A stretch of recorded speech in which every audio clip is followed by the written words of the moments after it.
और बिहार की 243 सीटों के रुझान आ गए हैं। जी हां, बिहार की सारी 243 सीटों की रुझान आ गई है और साफ तौर पर भारतीय जनता पार्टी नित एनडीए की सरकार बिहार में बनती हुई दिख रही है। साफ तौर पर बहुमत के आंकड़े को पार कर लिया है एनडीए ने।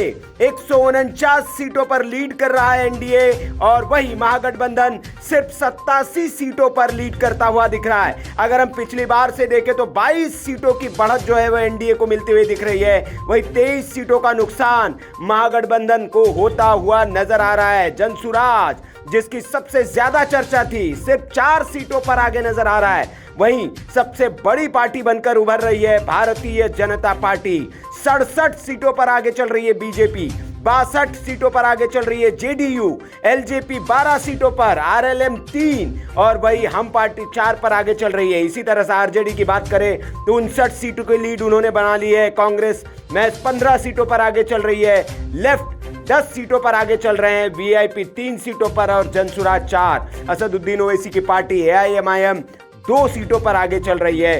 इस तरह से भारतीय जनता पार्टी नित एनडीए जो है बिहार में फिर एक बार करिश्मा करते हुए नजर आ रहा है और फिर एक बार नीतीश कुमार बिहार में ये वाली जो नारा है ये साबित होता हुआ दिख रहा है। महागठबंधन ने बड़े बड़े दावे किए थे, लेकिन चुनावी कैंपेन में जो उनका झोल था, जिस तरह से कांग्रेस पार्टी ने सेल्फ गोल किए, राहुल गांधी ने जिस तरह से बयानबाजी की, वो लगता है बिहार चुनाव में भारी पड़ता हुआ दिख रहा है। तेजस्वी यादव ने अकेले मेहनत की, लेकिन उनके अकेले की मेहनत काम नहीं आई क्योंकि कांग्रेस का उन्हें सपोर्ट नहीं मिला।